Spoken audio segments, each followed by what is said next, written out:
Allen Naim es periodista, también especialista en magíster en Derecho y Relaciones Internacionales. Está con nosotros en estudio hablando de este conflicto entre Ucrania y Rusia, que, como mencionábamos antes de irnos a la pausa, y es la pregunta con la que comenzamos este segmento, ha puesto en cuestionamiento el accionar de los organismos internacionales. En 1945, con la derrota del eje, como es llamado el eje oriental, la caída de Alemania en la Segunda Guerra Mundial, que lleva, por supuesto, a todos los acuerdos que se establecieron posterior a la guerra, no solamente la reconstrucción del continente encabezado con el Plan Marshall de Estados Unidos y todo esto, sino también con la creación de la Organización de Naciones Unidas, que 4 años después se establece un organismo precisamente de defensa conjunta en la región, que es la OTAN, y que fueron concebidos hace 70 años con la idea de evitar un conflicto de escala como la que se vio en 1945, la Segunda Guerra Mundial. Y se cuestiona precisamente la efectividad de estos organismos frente a este escenario, más allá de que se puedan coordinar acciones económicas para frenar las intenciones del Kremlin de avanzar en el este europeo, en el orden militar, en el orden táctico, se ha puesto en cuestionamiento precisamente este rol. Sí, y esta es parte de la subjetividad del derecho internacional, Carlos.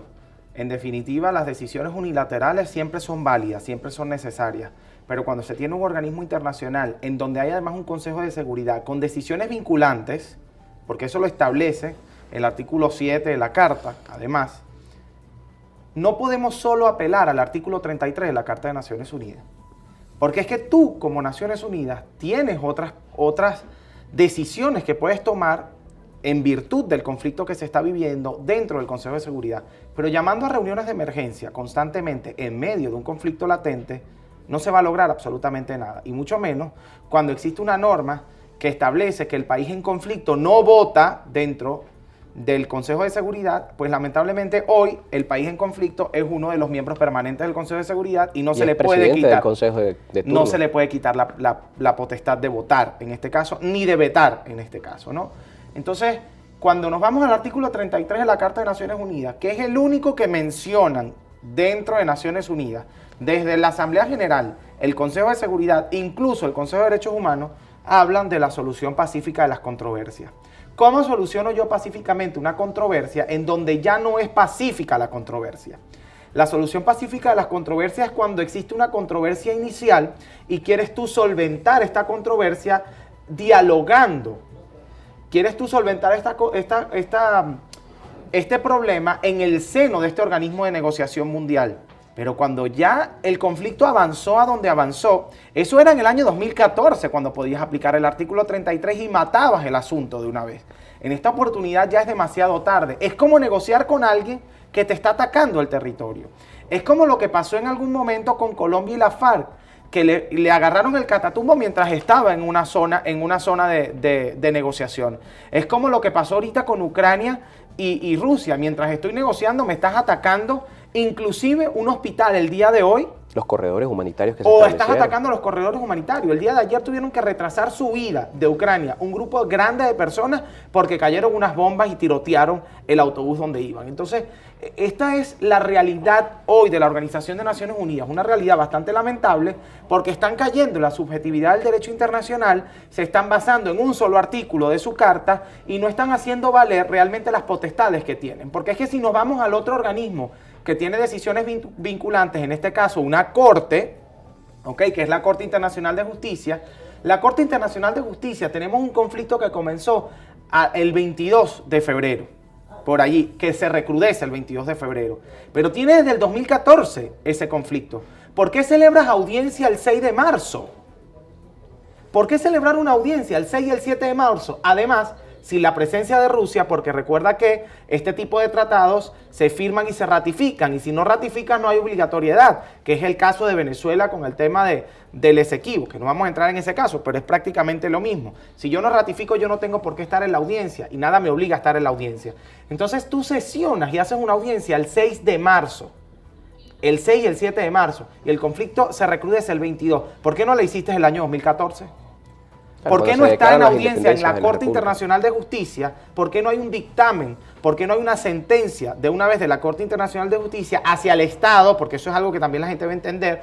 Y lo digo porque he visto mucho en redes sociales el error de colocar Corte Penal Internacional y están hablando del Estado ruso. La Corte Penal Internacional podría juzgar a Vladimir Putin y a los miembros del gabinete porque juzga individuos.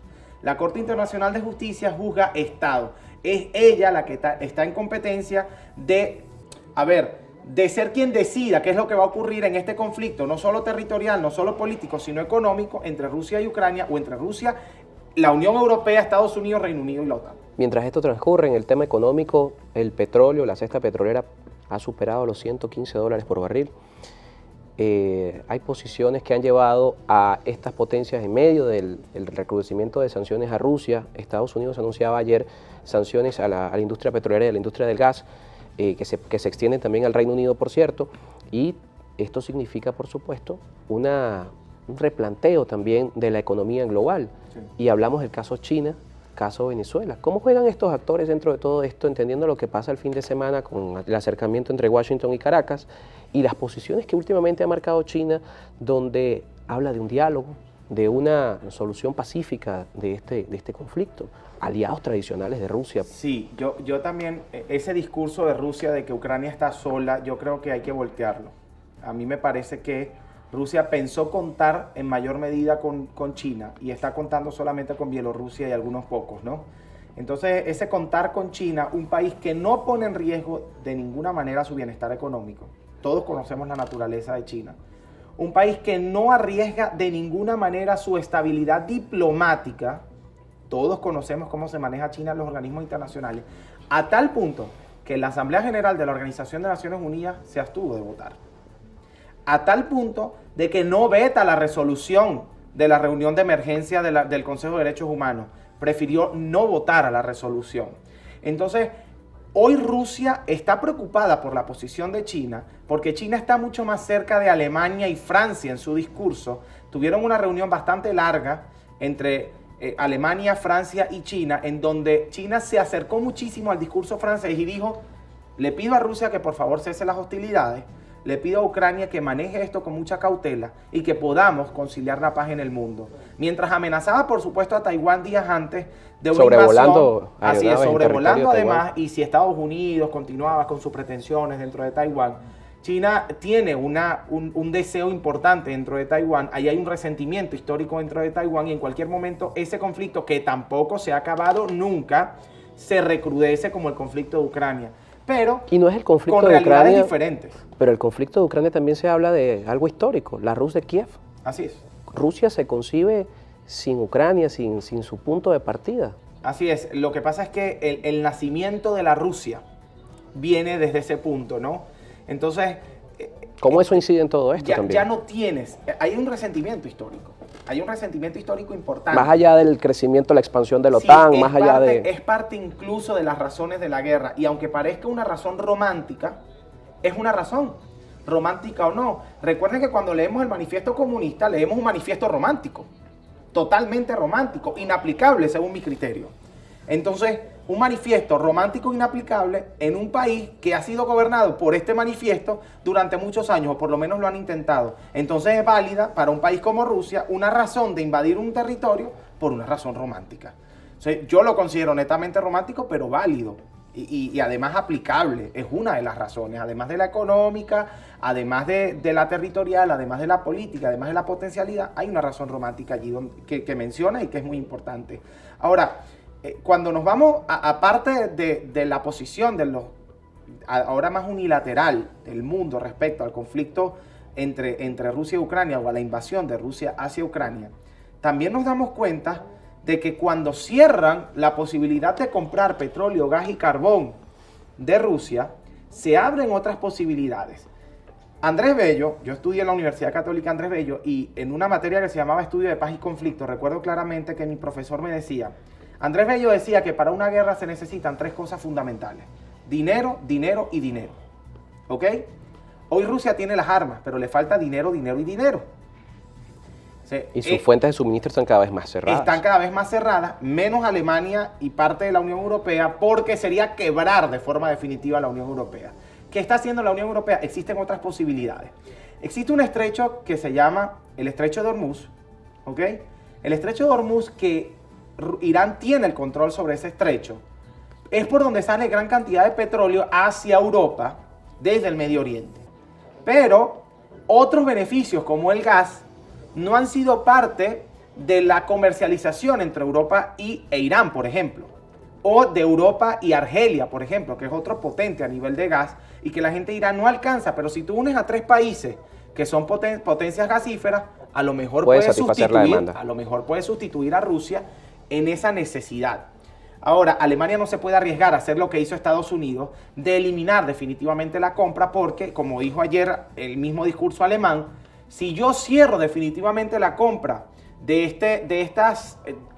estos beneficios necesarios para Europa y para Alemania, recuerden que Alemania es el líder de la Unión Europea y ha sido el líder de la Unión Europea por mucho tiempo. Un conflicto económico dentro de la Unión Europea es un conflicto alemán, sin duda alguna. Alemania entra en conflicto cuando un país entra en una recesión. La Unión Europea completa funciona como uno solo. Entonces, quebrar a Alemania en estos términos es quebrar definitivamente a la Unión Europea. Pero es una realidad distinta a Estados Unidos, donde el petróleo, el crudo ruso no representa ni el 10% de su consumo. Para nada. Entonces, pero sin embargo, Estados Unidos lanza la medida de sanciones y la prohibición de compras de crudo y de gas, ya evaluando otros escenarios, caso de lo que ocurría en Venezuela. Y pasamos a ese tema que es interesante, caso de lo que ocurre también con Canadá, que también se ha puesto a la orden. Aquí puede ocurrir algo, aquí puede haber un iluso comercial, ¿ok? ¿Y a qué me refiero con un iluso comercial? Este acercamiento o este encuentro puede tener muchas vertientes, muchas aristas, muchas dimensiones. Y es peligroso que Nicolás Maduro caiga en el iluso comercial, ¿ok? No necesariamente Estados Unidos quiere sustituir a Rusia en estos términos. Porque, y citando a Marcos Rubio en este punto, Venezuela no está en la capacidad hoy de satisfacer ni en ese 10% que satisfacía Rusia a Estados Unidos. Ni remotamente se acerca al 10%. Recuerden que tenemos una industria petrolera que está viviendo el peor caos de su historia. Menos de 1 millón de barriles de producción. El peor caos de su historia. Entonces no está en la capacidad de Venezuela. Hay que tener cuidado con el iluso comercial. Pero sí está en la capacidad de Venezuela de negociar concesiones con empresas estadounidenses en nuestro país, por ejemplo. Sí, se levantan las medidas que se han tomado en contra de Venezuela, pero no ha habido una intención, por lo menos no pública, por parte de Estados Unidos de levantamiento de medidas. De hecho, hoy la Casa Blanca habló sobre el tema de la oposición venezolana y dijo que él no ha retirado su apoyo a la oposición venezolana y que su posición política respecto a Venezuela sigue siendo exactamente la misma. Entonces hay que ver cuál es la intención de los Estados Unidos, porque la otra intención podría ser: mira, es peligroso para los Estados Unidos la presencia rusa en Venezuela, porque ya hemos medido a un Vladimir Putin que hemos subestimado, porque esta es la guerra de los subestimados en Ucrania. Aquí tenemos una Rusia que subestimó a Ucrania, pero un Occidente que subestimó a Rusia. Entonces ya aquel subestimado hay que tenerle cuidado, y me tengo que meter en esos espacios donde él tiene presencia, porque esta no es la crisis de los misiles. En la crisis de los misiles fue un tema circunstancial. La crisis de los misiles fue una entrada de Rusia circunstancial a Cuba. Ya aquí no hay una entrada circunstancial, ya aquí Rusia está presente. Ya aquí Rusia existe, hace vida a nivel comercial, a nivel político, a nivel económico. ¿Quién sabe si a nivel armamentístico? Ahí yo no me atrevo a decir ha sido una denuncia de otros forma países. definitiva. Ha sido una denuncia de otros países, pero no quisiera yo emitir en este punto alguna aseveración de ese nivel. Pero quién sabe lo que sepa Estados Unidos, que ha venido o ha enviado a sus especialistas a reunirse con Venezuela, se han reunido con los presos norteamericanos. No podemos olvidar que Estados Unidos se reunió con Fidel Castro. ¿Y qué peor relación que con Cuba tiene Estados Unidos? O cuando Trump se reunió con Kim Jong-un. Por ejemplo. Entonces Estados Unidos se reúne con Fidel Castro y liberó a más de 16 presos norteamericanos que se encontraban en Cuba. ¿Quién sabe cuál es la intención norteamericana en este punto? Y hay que entender que no podemos caer en el iluso comercial, y espero yo que la gente pueda entender entre líneas pueda interpretar entre líneas lo que estoy diciendo. No necesariamente hay una intención comercial o económica con Venezuela. Si existe, ya nos daremos cuenta. Hay que esperar que esto se desarrolle un poco más. Pero lo cierto es que se reunió con sus presos, Estados Unidos. Reunirse con sus presos es un mensaje... Y 2 fueron liberados. Así es un mensaje totalmente distinto, Carlos. Entonces, caer en eso de aseverar... Recuerden que en las relaciones internacionales, en la diplomacia, inclusive en el derecho internacional, que la gente considera el derecho objetivo, el derecho es totalmente subjetivo, incluso en el derecho internacional, nada es tan definitivo. Estas aseveraciones no se pueden hacer porque incurrimos en un error bastante grave, bastante grave. Nada es tan definitivo en las relaciones internacionales y Estados Unidos sin duda alguna va a velar por sus intereses sin afectar los intereses de sus aliados directos. Recuerden que hoy Venezuela, y del lado del interinato, tiene una representación diplomática en los Estados Unidos que se reúne constantemente con el Departamento de Estado y que ya el Departamento de Estado, la Casa Blanca en general, ha dicho: no hay ninguna intención de romper mis relaciones con la oposición venezolana, mi posición política sigue siendo la misma, entonces hay que esperar que esto se desarrolle para ver si la intención real es desplazar a Rusia de territorio venezolano porque representa un peligro para el bloque. Y recuerda que cualquier reunión de cualquier líder político, cualquiera que sea su ideología, representa una ilusión para la persona que está liderando un país a nivel administrativo, por lo menos en este caso. Aquí hay dos hechos en Venezuela: el hecho político, que es el que reconoce Estados Unidos, pero también hay un hecho administrativo, y sabe que si quiere sacar a unos presos, tiene que acudir al hecho administrativo. Y él sabe que si quiere sacar a Rusia del territorio, tiene que acudir al hecho administrativo.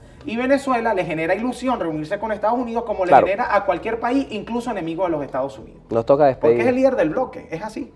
Es el líder del bloque y es la capital del mundo todavía. Todavía, a pesar de lo que está pasando, que pueda plantearse un nuevo orden mundial. En donde Estados Unidos no está fuera del orden.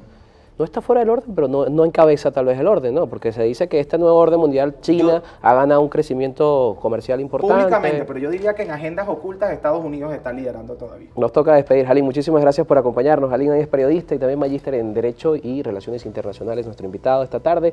Al regreso vamos a cambiar de tema, vamos a hablar de economía, de criptomonedas con nuestro segundo invitado. Gracias por venir.